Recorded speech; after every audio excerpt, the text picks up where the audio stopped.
ಗಂಗಾ ನದಿಯ ತಟದಲ್ಲಿ ಸುಂದರ ವನಸಿರಿಯ ನಡುವೆ ಹೊಸ ಬೆಳಕು ಬೀರುತ್ತಿರುವ ಈ ವಿದ್ಯಾ ಕೇಂದ್ರವೇ ಪ್ರಬೋಧಿನಿ ಗುರುಕುಲ.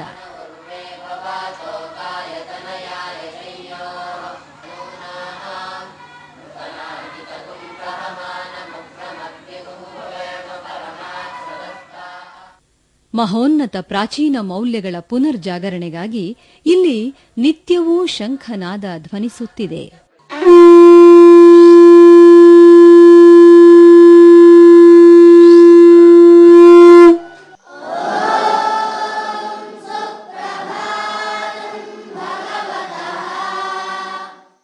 ಈ ಪವಿತ್ರ ಮಣ್ಣಿನಲ್ಲಿ ಹುಟ್ಟಿ ಈ ಮಣ್ಣಿಗಾಗಿಯೇ ದುಡಿದ, ಬಾಳಿದ, ಮಡಿದ ಮಹಾಪುರುಷರ ಪುಣ್ಯ ಸ್ಮರಣೆಯಿಂದಲೇ ಇಲ್ಲಿನ ಬೆಳಗು ಆರಂಭ.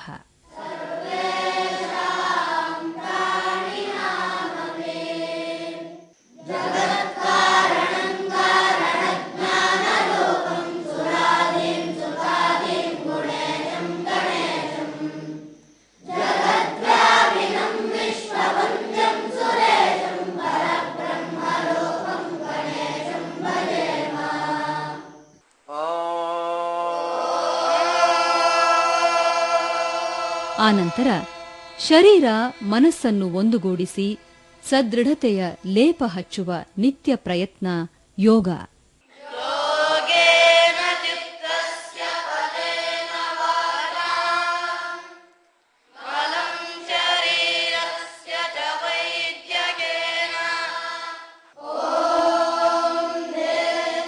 ಏಳು ಆಸನಗಳು ಜೋಡಿಸಲ್ಪಟ್ಟ ಸೂರ್ಯ ನಮಸ್ಕಾರ ನಮ್ಮ ದೇಹದ ಸರ್ವತೋಮುಖ ಬೆಳವಣಿಗೆಗೆ ಸುಲಭ ಸಾಧನ. ಜೊತೆಗೆ ಚೈತನ್ಯ ಸ್ವರೂಪಿಯಾದ ಭಗವಾನ್ ಸೂರ್ಯ ದೇವನ ಆರಾಧನೆಯೂ ಹೌದು. ನಿತ್ಯ ಸೂರ್ಯ ನಮಸ್ಕಾರ ಮಾಡುವವರ ಹತ್ತಿರಕ್ಕೆ ಯಾವ ವ್ಯಾಧಿಯೂ ಸುಳಿಯಲಾರದು.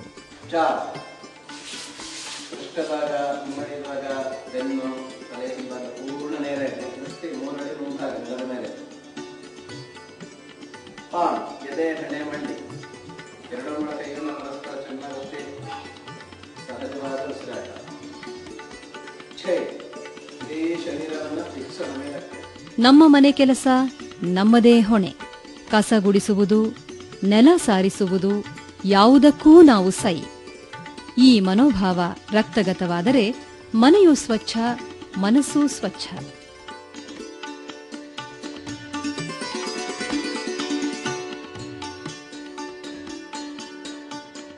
ನಮ್ಮ ದೇಶದ ಮಕ್ಕಳು ಸ್ವಚ್ಛತೆಯ ಆರಾಧಕರಾದಲ್ಲಿ ನಮ್ಮ ಸಮಾಜ, ದೇಶ ಅಷ್ಟೇ ಏಕೆ ಇಡೀ ವಿಶ್ವದ ಕೊಳೆಯೇ ತೊಳೆದು ಹೋಗಿ ಶುಭ್ರವಾಗಿ ಕಂಗೊಳಿಸುವುದರಲ್ಲಿ ಅನುಮಾನವೇ ಇಲ್ಲ.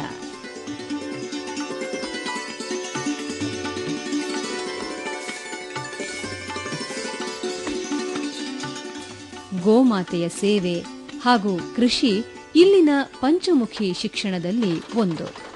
ಅನ್ನ ನೀಡುವ ಕಾಯಕ ಕೃಷಿ ಕೇವಲ ವೃತ್ತಿಯಲ್ಲ, ಇದೊಂದು ಕಲೆಯೂ ಹೌದು. ಈ ಬದುಕುವ ಕಲೆಯನ್ನು ಮೈಗೂಡಿಸಿಕೊಂಡವರು ಯಾರೂ ಕೆಟ್ಟಿಲ್ಲ. ಹೊಟ್ಟೆಗೆ ಅನ್ನ, ದೇಹಕ್ಕೆ ಆರೋಗ್ಯ, ಮನಸ್ಸಿಗೆ ನೆಮ್ಮದಿ ನೀಡುವ ಈ ಕಲೆ ಪ್ರತಿಯೊಬ್ಬರಿಗೂ ಕರತಲಾಮಲಕವಾದಲ್ಲಿ ದುರ್ಭಿಕ್ಷಕ್ಕೆ ಜಾಗವಾದರೂ ಎಲ್ಲಿ? ತಮ್ಮ ನಿತ್ಯ ಪ್ರಾತರ್ವಿಧಿ, ಸ್ವಚ್ಛತಾ ಕಾರ್ಯ, ಬಟ್ಟೆ ತೊಳೆಯುವುದನ್ನು ಮುಗಿಸಿ ತುಂಗೆಯ ಮಡಿಲಲ್ಲಿ ಮೇಯುವುದೆಂದರೆ ಮಕ್ಕಳಿಗೆ ಆನಂದವೋ ಆನಂದ. ಸ್ನಾನದ ನಂತರ ಸೂರ್ಯದೇವನಿಗೆ ಅರ್ಘ್ಯ ಪ್ರದಾನ. ಇಷ್ಟಾದರೆ ಅಂದಿನ ಶಿಕ್ಷಣ ಸಜ್ಜುಗೊಂಡಂತೆ.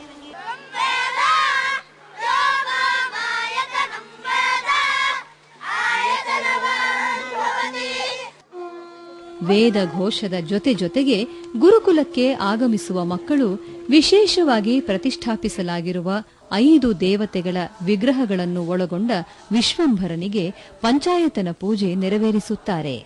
ಓಂ ದೇವೀಂ ವಾಚಮಜನಯಂತ ದೇವಾಃ. ಓಂ ದೇವೀಂ ವಾಚಮಜನಯಂತ ದೇವಾಃ. ತಾಂ ವಿಶ್ವರೂಪಾಃ ಪಶವೋ ವದಂತೆ. ಸಾಲೋಹ ಮಂಜುಷತಾಮಿಂದ್ರಪತ್ನೇ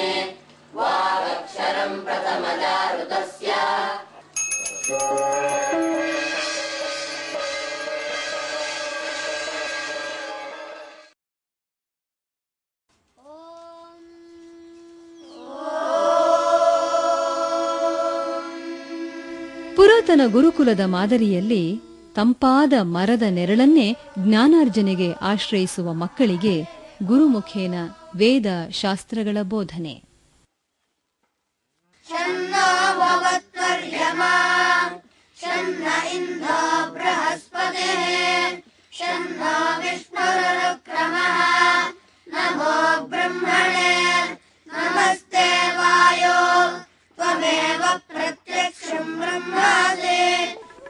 ಜೊತೆಗೆ ಆಧುನಿಕ ಶಿಕ್ಷಣದ ಅಂಗವಾಗಿ ಕಂಪ್ಯೂಟರ್ ಕಲಿಕೆ, ವೈಜ್ಞಾನಿಕ ಸತ್ಯವನ್ನು ಅರಿಯುವ ಪ್ರಯೋಗಶಾಲೆ, ಸುಸಜ್ಜಿತ ಗ್ರಂಥ ಭಂಡಾರ ಎಲ್ಲವೂ ಇಲ್ಲಿ ಲಭ್ಯ.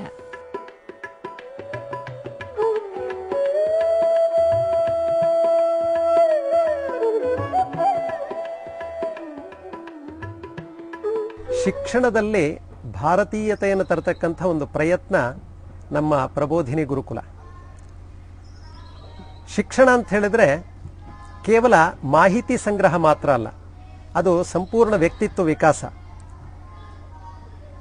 ಪ್ರಚಲಿತ ಶಿಕ್ಷಣದಲ್ಲಿರ್ತಕ್ಕಂಥ ಗಣಿತ, ವಿಜ್ಞಾನ, ಇತಿಹಾಸ, ಭಾಷೆಗಳು ಇದೆಲ್ಲವೂ ಕೂಡ ಗುರುಕುಲದ ಪಂಚಮುಖಿ ಶಿಕ್ಷಣದಲ್ಲಿ ವಿಜ್ಞಾನದಲ್ಲಿ ಬಂದ್ಬಿಡುತ್ತೆ.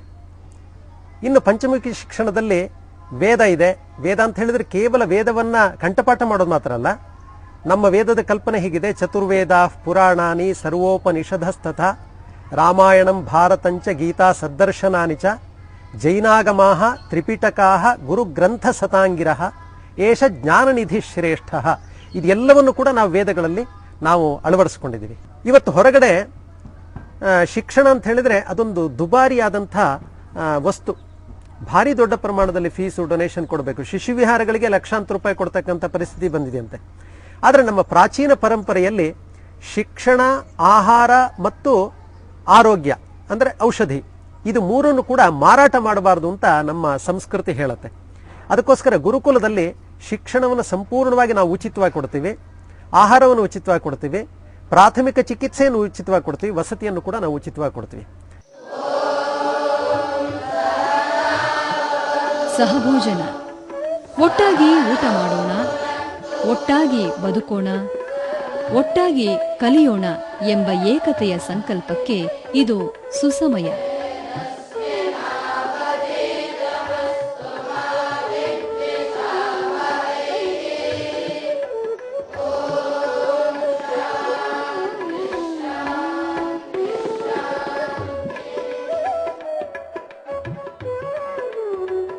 ಜಿತೇಂದ್ರಿಯತ್ವಂ ವಿನಯಸ್ಯ ಕಾರಣಂ ಗುಣಃ ಪ್ರಕರ್ಷೋ ವಿನಯಾದವಾಪ್ಯತೆ ಗುಣಾಜಿತೆ ಪುಂಸಿ ಜನಾನುರಜ್ಯತೆ ಜನಾನುರಾಗ ಪ್ರಭವಾಯಿ ಸಂಪದಃ.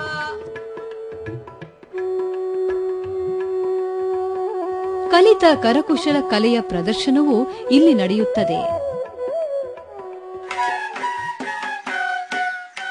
ಅವರವರ ಆಸಕ್ತಿಗೆ ತಕ್ಕಂತೆ ಸಂಗೀತಾಭ್ಯಾಸವೂ ಇಲ್ಲಿ ಸಾಧ್ಯ. ಮನಸ್ಸು, ಶರೀರ ವಿಭಜನೆಗೊಳ್ಳದೆ ಏಕಾಗ್ರತೆಯನ್ನು ಸಾಧಿಸಲು ಬೇಕಾದ ಭಜನೆಯು ಇಲ್ಲಿನ ದಿನಚರಿಯ ಅವಿಭಾಜ್ಯ ಅಂಗ. ಕೃಷ್ಣ ಕೃಷ್ಣ ಬಾಲಕೃಷ್ಣ ನಂದ ನಂದ ಗೋಪಿ ಕೃಷ್ಣ. ಗುರುಕುಲದ ವತಿಯಿಂದ ಸಮಾಜ ಪರಿವರ್ತನೆ ಹಾಗೂ ಗ್ರಾಮಾಭಿವೃದ್ಧಿಯ ಕೆಲಸಗಳೂ ನಡೆದಿವೆ. ಬಹುಮುಖ್ಯವಾಗಿ ಸ್ವಸಹಾಯ ಸಂಘಗಳ ಮೂಲಕ ಸುತ್ತಲಿನ ಗ್ರಾಮಸ್ಥರಲ್ಲಿ ಸ್ವಾವಲಂಬನೆ ಮತ್ತು ಸಹಕಾರ ಭಾವವನ್ನು ಬೆಳೆಸುವ ಪ್ರಯತ್ನ ಇಲ್ಲಿ ನಡೆದಿದೆ. ಸ್ವಸ್ಥ ಸಮಾಜವನ್ನು ನಿರ್ಮಾಣ ಮಾಡುವ ಮಹತ್ವಾಕಾಂಕ್ಷೆಯ ಗುರಿಯನ್ನಿಟ್ಟುಕೊಂಡು ಪ್ರಬೋಧಿನಿ ಗುರುಕುಲ 1995ರಿಂದ ಕಾರ್ಯನಿರ್ವಹಿಸುತ್ತಿದೆ. ಗುರುಕುಲದ ಈ ಕನಸು ನನಸಾಗಲು ಸಮಾಜದ ಪೂರ್ಣ ಸಹಕಾರ ಅತ್ಯವಶ್ಯ. ಹಾಗಾಗಿ ಸಮಾಜದ ಎಲ್ಲ ಮಹನೀಯರು ಗುರುಕುಲಕ್ಕೆ ತನು ಮನ ಧನಗಳಿಂದ ಪ್ರೋತ್ಸಾಹಿಸುವುದರ ಮೂಲಕ ಈ ಸಮಾಜ ಸೇವೆಯಲ್ಲಿ ಭಾಗಿಯಾಗಬೇಕು ಎಂಬುದು ನಮ್ಮ ವಿಜ್ಞಾಪನೆ.